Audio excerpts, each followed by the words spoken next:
Welcome back to Gun Dungeon Gab. Actually in the gun dungeon this time, so awesome for that. Today we're going to be talking about handgun effectiveness, the cartridges, terminal performance, things of that nature. How effective are handgun cartridges? So I have a clip here that I want to show. It is explicit, so it's going to show somebody actually taking some rounds. So if you don't want to watch that, I advise you to skip through about the next 30 seconds or so until you see me sitting here talking again.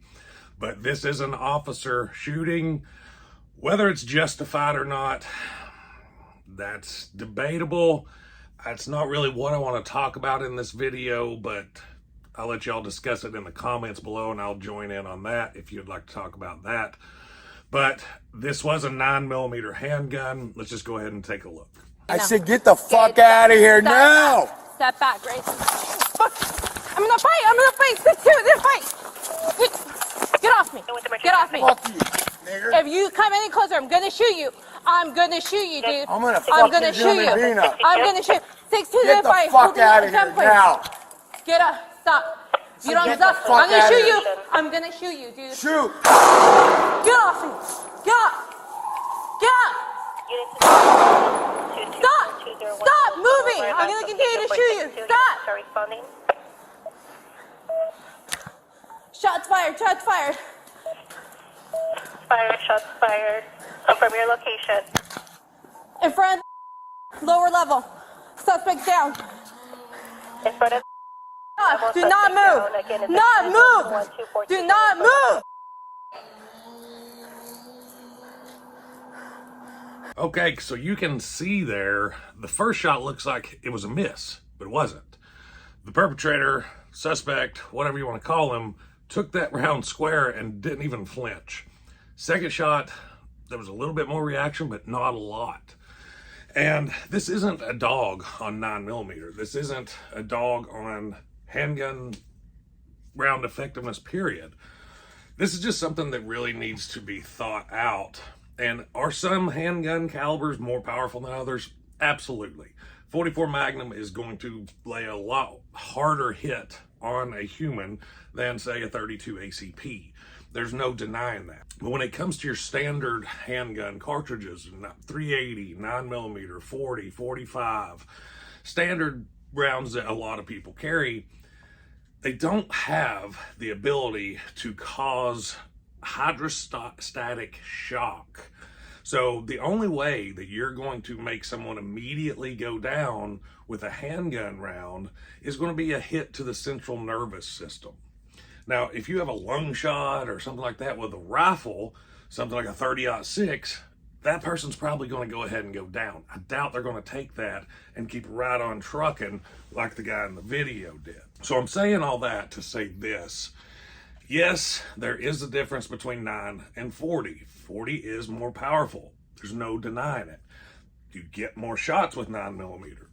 So with a cartridge that you know isn't going to take somebody down immediately unless you hit spinal column, brain, something central nervous that's going to shut them down immediately, you're just going to poke a hole and then wait for the blood pressure to drop for them to be incapacitated. That's how it works. So what's more important? A wider bullet that could potentially hit a central nervous system if it was expanded wider than, say, a 32 Full Metal Jacket and you were close to the spine, but it just missed by. But if it was expanded, it would have hit. That's a factor to consider. Capacity. Is capacity something to consider? I think that it is. The more shots that you have available to yourself, the more chances you have of hitting the central nervous system. The most important thing, in my opinion, when it comes to self-defense shooting using handguns is always going to be shot placement.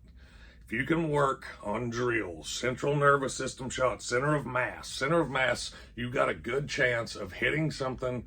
I'm pointing here, but I'm really talking about my spinal column in the back. If you hit here and penetrate all the way to the spinal column and hit it, then you can shut them down. Brings me to my next point, penetration. Penetration is very important with handguns. The 86 Miami-Dade shootout, the guy took a shot through the arm, traveled through, and stopped just short of his heart. Would that have shut him down immediately? Probably not, but he would have been shut down very shortly after that with a heart shot. But if you're going to shoot someone's center mass in self-defense and you want to shut them down with the central nervous system hit, you have to be able to penetrate all the way to the spinal column through the torso.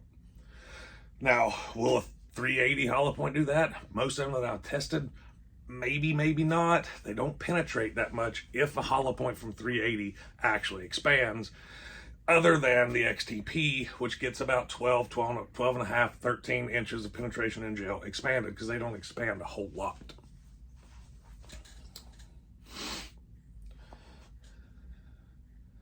So I know this video was a lot of common knowledge already. I just wanted to bring it up. I saw this video, thought about it, and thought maybe it would be something good to talk about to get some people thinking. Make sure that the round that you're carrying is going to have sufficient penetration, because to me, that's the most important part of handgun terminal ballistics. Expansion is second to penetration, in my opinion. Now, the most important part is to go train.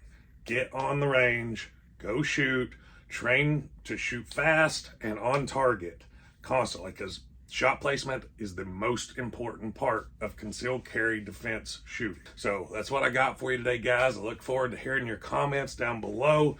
Let's hear what you think about that shooting, if it was justified or not. I kind of have my opinions on it, but we'll talk about that in the comments. Until next time, guys, stay tuned.